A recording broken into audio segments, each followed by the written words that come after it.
Ya, sampai saat ini mungkin 1 tahun lebih saya menjabat sebagai Kepala Dinas Pemuda dan Olahraga Kutai Kartanegara. Memang kalau dari segi capaian waktu untuk 1 tahun itu saya rasa ukurannya masih kurang menurut saya. Tapi saya juga berusaha di setiap waktu, setiap ada event Dinas Pemuda dan Olahraga ini harus punya kontribusi buat pemuda, buat insan olahraga, baik semua hal. Jadi pertama memang dari kepemudaan dulu. Kepemudaan itu kita saat ini sudah melaksanakan beberapa pelatihan-pelatihan kewirausahaan, baik pelaku usahanya, para pemuda pelaku usaha, maupun yang memang baru mau tumbuh minat kewirausahaannya. Nah, kemudian di awal kami memang melakukan pelatihan-pelatihan dasar, pelatihan penguatan. Nah, di akhir sekarang ini kita lebih pada pelatihan pengembangan dan teknis. Sejauh ini kita sudah melaksanakan beberapa pelatihan teknis, bengkel, kemudian barbershop itu salah satu teknis ya, kemudian pelatihan barista, kemudian yang barusan kita melaksanakan pelatihan pembuatan kapal dari fiber. Nah, ini banyak sekali dengan ada beberapa kali kita melakukan pelatihan teknis ini, ternyata memang peminat pelatihan teknis ini luar biasa. Baik yang diusulkan melalui musrenbang desa maupun yang memang menjadi program-program dari Dinas Pemuda dan Olahraga. Nah, lebih-lebih mungkin dengan kawan-kawan di desa, alhamdulillah program kepemudaan ini sangat disambut baik dengan kawan-kawan pemerintahan desa, karena banyak pemerintahan desa ini yang mengajukan beberapa pelatihan-pelatihan teknis, penguatan-penguatan seperti bengkel, kemudian AC. Memang kami menganggap di saat ini memang yang perlu dilakukan adalah pelatihan-pelatihan teknis yang memang mereka sesuai dengan misi dan visi Bupati Kutai Kartanegara kan. Kalau kita berupaya pemuda Kutai Kartanegara ini siap kerja, makanya kita sekarang pelatihannya lebih kepada mereka, bagaimana membentuk mereka ini supaya mereka sudah siap kerja. Memang kalau kita lihat tanggung jawab pekerjaan ini tidak melekat kepada Dinas Pemuda dan Olahraga sebenarnya. Kita ini sebagai OPD pendukung, OPD utamanya adalah mungkin ada Dinas Transmigrasi dan Tenaga Kerja. Tapi kami menyadari bahwa kalau ini dilakukan oleh Dinas Transmigrasi dan Tenaga Kerja mungkin capaiannya mungkin bisa berkurang, bisa lambat karena banyak yang diperhatikan oleh kawan-kawan di sana. Nah, kami fokus dengan pemuda, memang wilayah kami adalah pemuda. Makanya sekarang secara khusus kami pelatihan kewirausahaan ini lebih kepada pemuda-pemuda yang siap kerja. Bahkan kami sendiri mengadakan pelatihan satpam, sampai ke situ program kami seperti itu.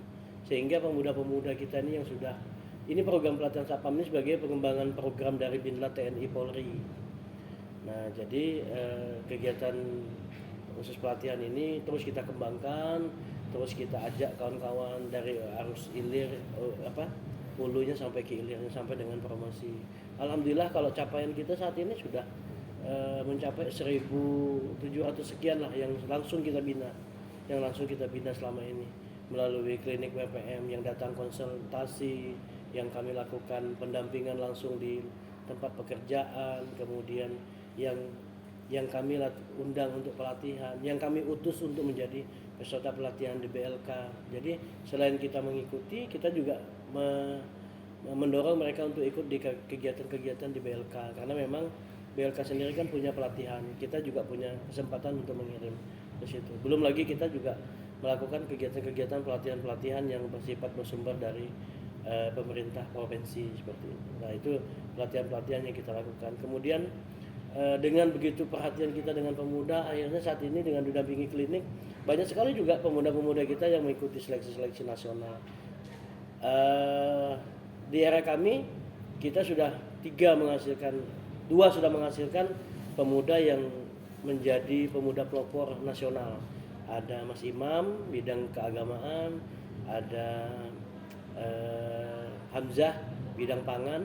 Ini juga bagian pemuda yang selama ini kita dampingi mereka sehingga mereka menjadi pemuda pelopor di tingkat nasional. Nah, tahun ini insya Allah mudah-mudahan satu lagi pemuda kita yang akan kita utus menjadi pemuda pelopor di tingkat provinsi. Kalau lolos tingkat provinsi, nanti dia akan mewakili di nasional, yaitu Viola yang saat ini menekuni di bidang bahasa isyarat untuk bisu dan tuli. Nah ini kita dorong. Jadi sudah kemudian dari segi kewirausahaan banyak juga para pelaku wirausaha kita yang dapat penghargaan-penghargaan di level nasional. Ada juara pasangan wirausaha, ada yang syariah, wirausaha syariah yang sudah mendapatkan pengakuan dari nasional. Jadi para pemuda kita yang berwirausaha saat ini, alhamdulillah itu sudah banyak yang masuk di level-level nasional. Ini untuk dari segi penghargaan. Dari segi usaha juga alhamdulillah para binaan kita saat ini sudah begitu pesat perkembangan usahanya, karena mereka sudah dilajari bagaimana digital marketingnya, bagaimana mereka dilajari bagaimana membuat produk dari mereka. Karena kita ini kan kita sadari bahwa kita ini lemah di produk ya, rebranding kita. Nah, jadi kita ada beberapa usaha yang harus kita rebranding kembali, harus kita munculkan produk-produk baru. Nah, ini yang kita lakukan di kepemudaan. Banyak juga pelatihan-pelatihan tentang keimanan dan ketakwaan yang kita lakukan buat para pemuda yang ada di Kutai Kartanegara. Kemudian kita juga melakukan memfasilitasi beberapa OKP yang sudah masa baktinya berakhir. Kita lakukan fasilitasi untuk mereka untuk melakukan bermusyawarah, penguatan organisasi. Kemudian kita bantu mereka untuk melaksanakan kegiatan-kegiatan yang bersifat peningkatan sumber daya manusia. Nah, secara khusus program yang lagi kami gaungkan sekarang ini adalah Binlat TNI Polri. Binlat TNI Polri ini juga bagian daripada yang program mengusung Pukar Siap Kerja. Dengan ada program Binlat TNI ini, jumlah kelulusan TNI Polri selama ada program ini semakin hari semakin meningkat. Ya, untuk Kutai Kartanegara. Tahun ini kita kembangkan. Kemarin kita udah ketemu dengan Lanut dan Lanal yang ada di Balikpapan. Kita kerjasama dengan mereka untuk mengembangkan Binlat kita. Yang saat ini Binlatnya hanya TNI. Nah, kemudian tahun ini ada TNI Angkatan Darat. Nah, tahun ini di perubahan sampai seterusnya kita akan membuka peluang kerjasama dengan TNI Angkatan Udara, TNI Angkatan Laut untuk memberi kesempatan para pemuda Kutai Kartanegara.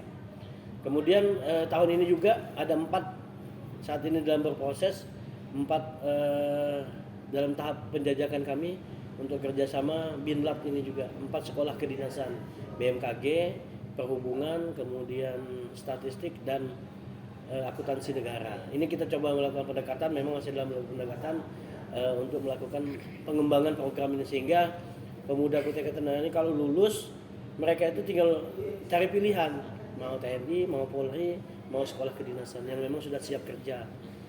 Karena kami yakin bahwa potensi pemuda Kutai Kartanegara ini sebenarnya juga tidak kalah.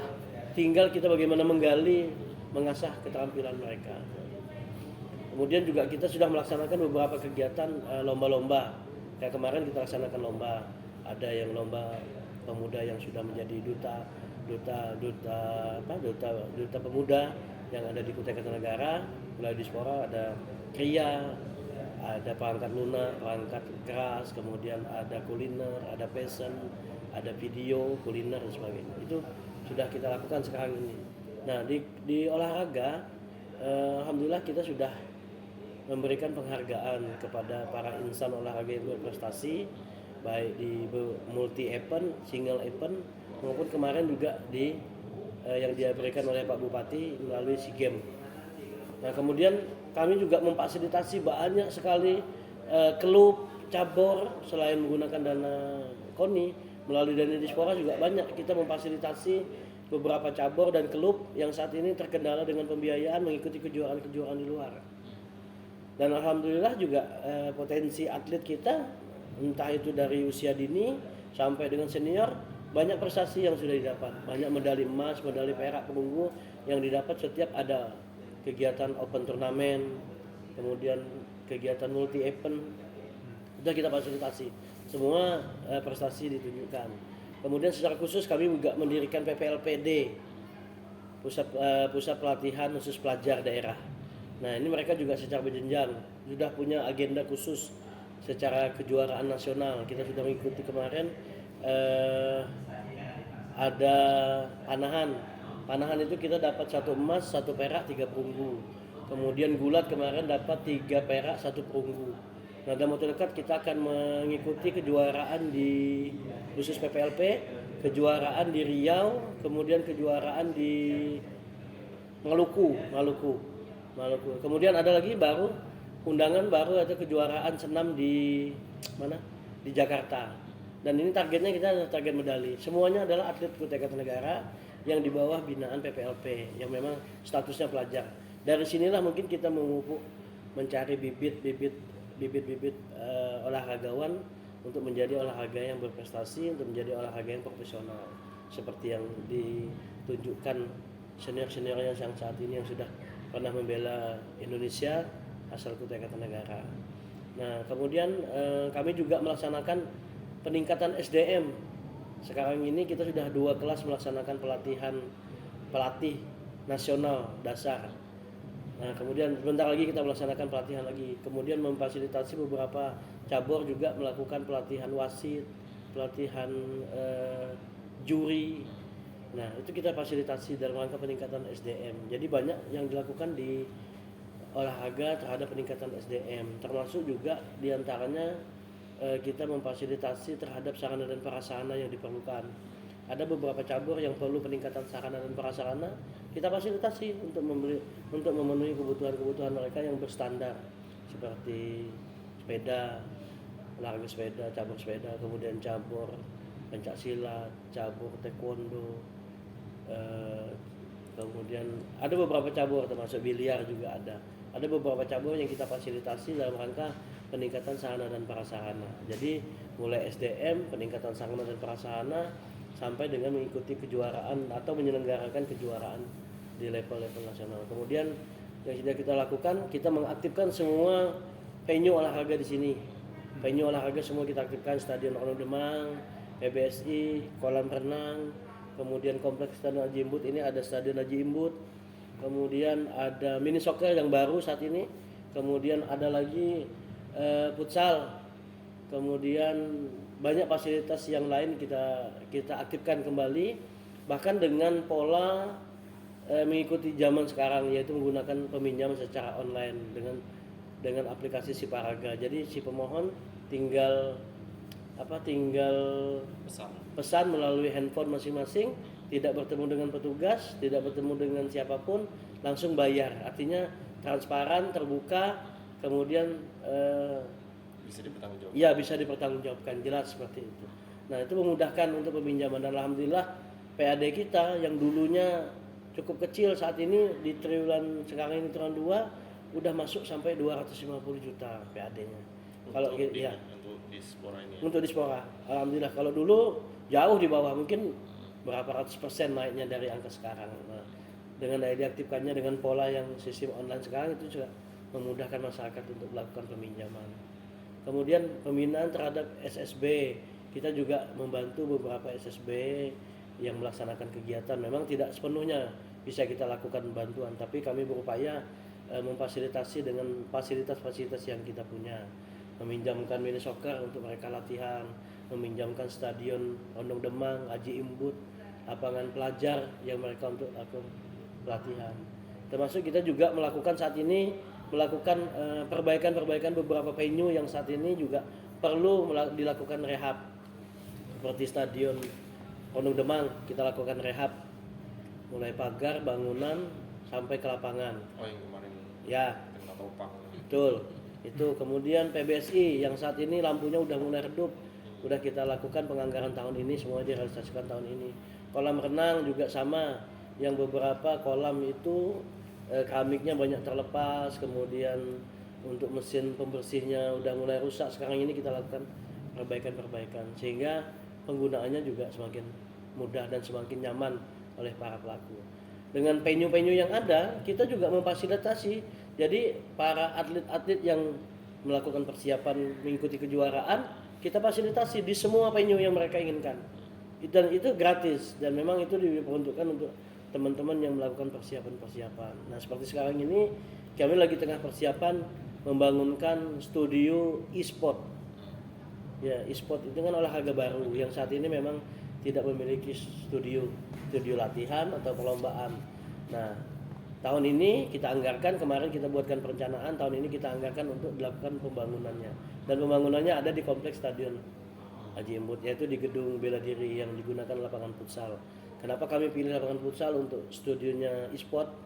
Di situ selain studio e-sport, nanti kalau mereka mengadakan turnamen, gedung itu bisa digunakan untuk mereka mengadakan turnamen. Jadi selain studionya untuk mereka latihan, untuk mereka ikut lomba secara online, tapi aulanya itu bisa digunakan untuk mereka menyelenggarakan lomba seperti yang tahun Organisasinya lalu. itu sudah ada Pak ya? Ya, E-sport itu sudah ada organisasi? sudah ada. Tahun ini proses pembangunan di perubahan ini sekarang dalam proses lelang untuk pembuatan e-sportnya. Nah, ke depan kami melakukan perbaikan stadion lapangan pemuda, lapangan pelajar itu akan kami tingkatkan, pagar, kemudian tambah fasilitas tribun yang selama ini tidak ada, lapangan kita bongkar yang selama ini hancur, banjir, nah ini kita bongkar, kita naikkan, kemudian kita buatkan drainasenya, kita pakai rumput yang memang berstandar. Dan insya Allah di lapangan latihan di belakang di kompleks Stadion Haji Embut tahun ini kita buatkan perencanaan untuk digunakan nanti. Itu akan dibangun lapangannya sesuai dengan ukuran yang ada. Kita buatkan jaring pengaman di kiri kanan setinggi 10 sampai 12 meter. Nanti itu bisa digunakan untuk semua, digunakan untuk fasilitas olahraga seperti itu. Jadi kita ini memang waktu setahun cukup masih pendek menurut saya untuk melengkapi sarana, karena sarana kita ini banyak yang selama ini tidak dilakukan perawatan. Karena memang standar perawatan tempat kita ini, venue kita ini memang bertaraf nasional, jadi ya high cost yang diperlukan. Nah saat ini tengah berlangsung mau dilakukan rehab velodrome yang atapnya yang bocor, kemudian beberapa bangunan ornamen bangunannya yang sudah mulai hilang. Seperti itu yang kita lakukan. Dan saat ini kita juga tengah bangun komunikasi dengan kawan-kawan IMI yang sering menggunakan kawasan Haji Embut ini, seputaran Haji Embut ini digunakan untuk lokasi res.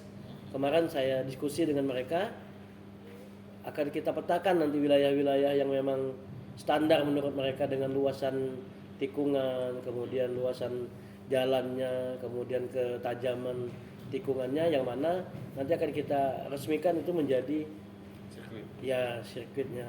Tapi dengan catatan kita memang harus menganggarkan perubahan permukaan jalan yang hari ini semen, nanti standarnya kan memang harus diaspal.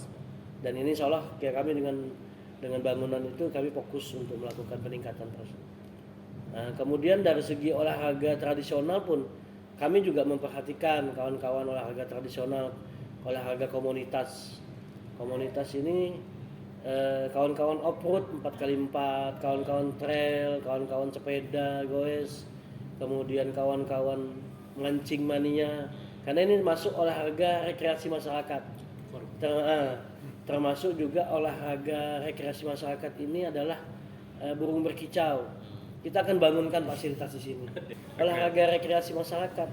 Kita wajib memfasilitasi itu karena sejauh ini belum ada peran pemerintah buat mereka. Mereka rata-rata melakukan dengan secara mandiri. Olahraga tradisional ini banyak juga peminatnya. Banyak peminat, dan itu justru banyak peminat. Karena mereka olahraga tradisional ini konsepnya mandiri, suka dan mandiri itu konsepnya. Jadi mereka melengkapi dengan mandiri, dilakukan dengan kesadaran sendiri, karena menyesuaikan dengan waktu yang ada. Nah kita juga bangun ini komunikasi dengan kawan-kawan komunitas burung berkicau yang sudah kemarin kita adakan lomba Road to Bupati Cup, dan tahun inilah Bupati Cup-nya yang kita adakan lomba. Nah, nanti kita gunakan karena ada salah satu fasilitas venue yang saat ini tidak digunakan, daripada bangunan ini tidak digunakan, lebih baik kita gunakan sekarang untuk sebagai venue olahraga tradisional untuk kawan-kawan komunitas burung berkicau. Nah, sampai di situ perhatian kita.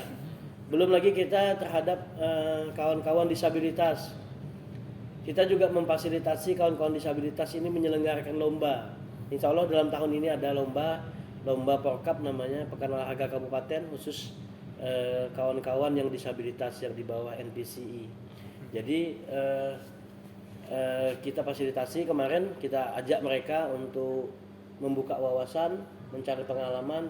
Kita ajak mereka ke Bandung karena Bandung itu menjadi salah satu ikonnya Indonesia, menjadi tolak ukurnya Indonesia khususnya pembinaan olahraga disabilitas.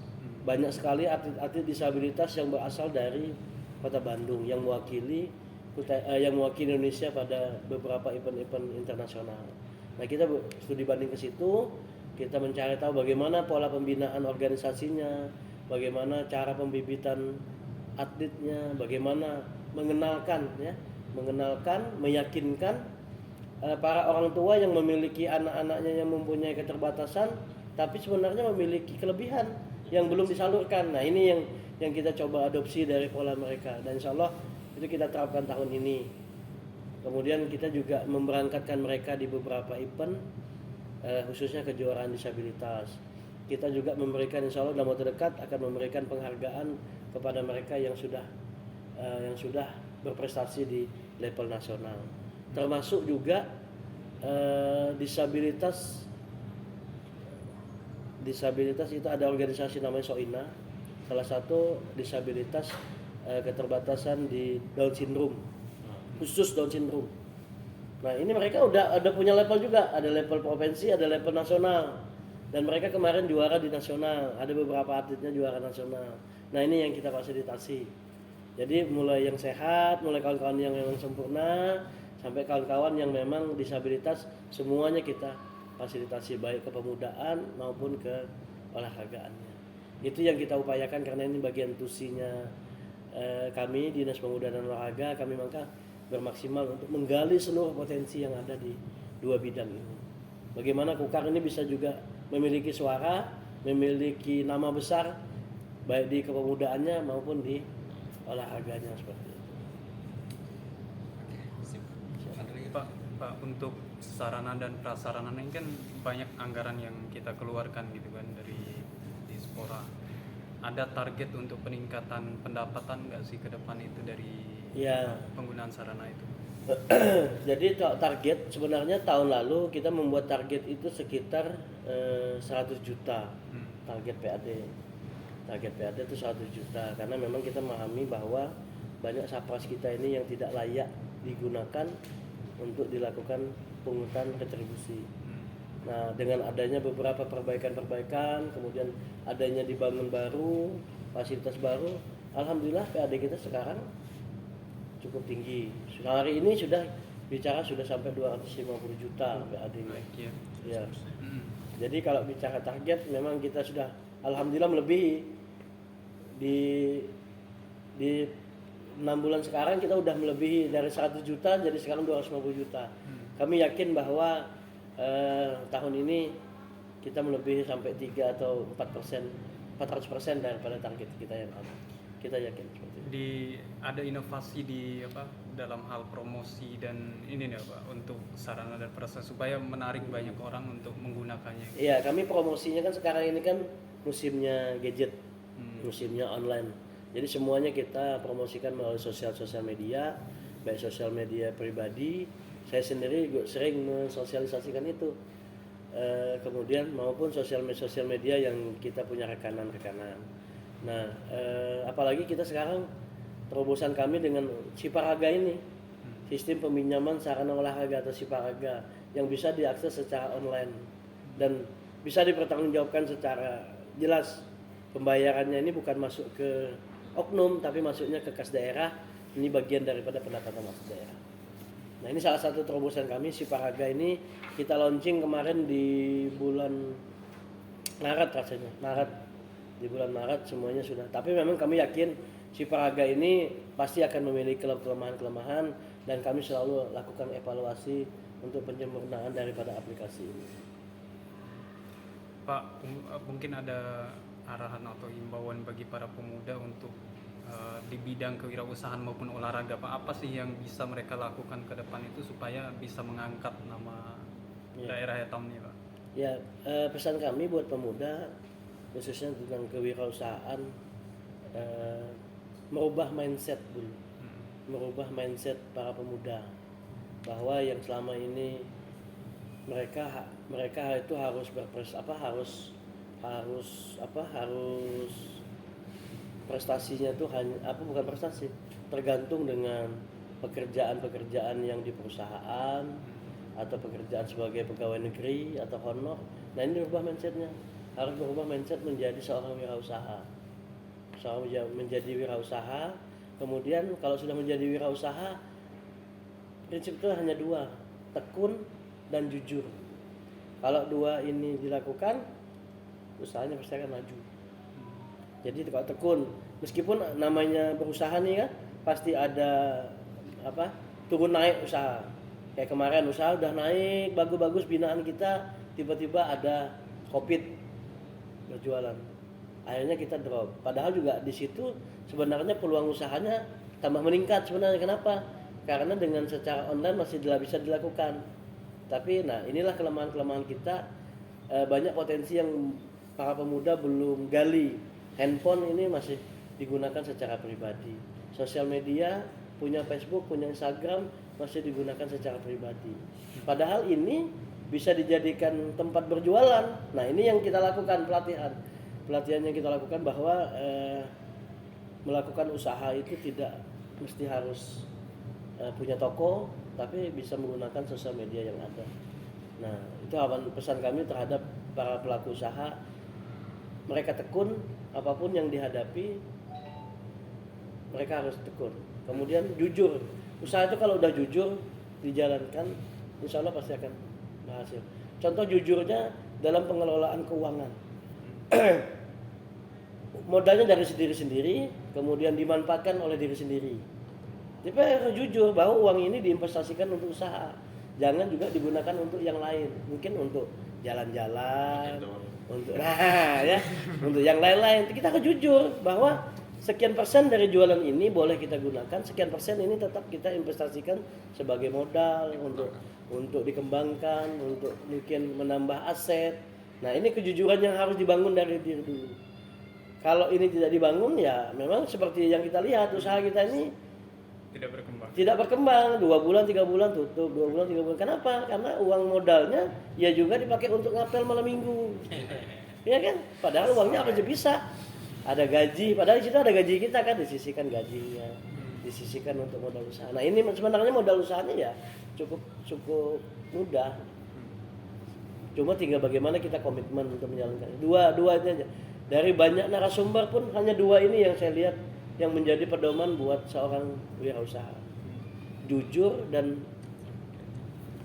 konsisten komitmen. Pak, seringkali kan para pemuda ini melihat secara pragmatis gitu kan. Apa sih yang bisa kami dapatkan kalau aktif di bidang olahraga maupun kewirausahaan yang bisa diberikan pemerintah nih gitu. Ya. Ada nggak gitu, Pak? Sebenarnya kalau pemuda berpikir apa sih yang harus diberikan pemerintah, apa sih yang harus saya gantungkan dengan pemerintah. Sebenarnya inilah salah satu yang ingin kami rubah juga sebenarnya. Jadi tidak mesti segala sesuatu itu segala persoalan itu diselesaikan oleh pemerintah. Kalau kita lihat banyak pengusaha yang jadi itu startnya bukan dari pemerintah, memang mandiri. Pemerintah itu punya kontribusi terhadap dirinya hanya beberapa persen. Salah satu tadi kemudahan dalam urusan. Ada kemudahan dalam permodalan. Saat ini kan pemerintah nih ada program nih 0%, 0 jaminan untuk para wirausaha muda untuk pinjaman di bank. Prosedur dirampingkan prosedur. Bunga 0%. Jaminan tidak ada. Tinggal bagaimana pemudanya aja. Ini bukan janji, ini sudah nyata, memang program dibuat seperti itu. Tinggal bagaimana pemudanya punya keyakinan tadi, komitmen tadi, mau enggak disiplin terhadap usahanya. Ini yang dilakukan oleh klinik. Jadi klinik sebelum mereka mengajukan pinjaman, mereka harus didampingi, kita dampingi nih, kita buatkan perhitungannya. Klinik seperti itu bekerjanya. Jadi sebenarnya saya mau pinjam uang 10 juta, nanti didampingi ke klinik. Oh, nanti 10 juta untuk apa? Untuk A, untuk B, untuk C. Bagaimana cara mengembalikannya? Seperti ini cara pengembaliannya. Itu didampingi oleh klinik WPM yang ada di Dinas Pemuda dan Olahraga. Nah, sekarang ini ya tantangan kami para pemuda kita ini kalau sudah berusaha, mereka ini kadang-kadang enggan kita berikan pengalaman, kita berikan pendidikan, kita undang ikut pelatihan, masih ada yang berpikir mau ikut. Padahal pelatihan ini gratis. Orang sukses itu tidak bisa dia tidak ada guru, pasti ada guru. Usaha pun sama, usaha itu akan berhasil kalau ada yang membimbing, yang membantu. Tidak bisa kita belajar dengan YouTube saja, tidak cukup. Tapi harus ada guru. Nah, gurunya itu yang kita ciptakan sekarang, yang kita buat sekarang di klinik WPM. Di klinik WPM itu ada narasumber yang memang mendampingi mereka, membangun mental jiwanya, membangun semangat wirausahanya, kemudian memberikan strategi usaha, membranding usahanya, kemudian bagaimana mengelola keuangannya, bagaimana membuat kemasan. Nah, ini kelemahan kita ini kan di situ. Bagaimana kita mengemas kan? Satu bikin kopi, semuanya bikin kopi semua. Bikin kafe semua, ya kan? Tapi bagaimana biar kafe ini tumbuh dengan banyak, tapi kemasannya yang berbeda-beda. Ini yang diharapkan kan sebenarnya. Seperti itu. Nah, ini yang dilakukan oleh kami di Spora. Bagaimana kami ingin merubah pola pikir, semangat yang ada di pemuda di Kutai Kartanegara. Ini yang kita lakukan. Siap.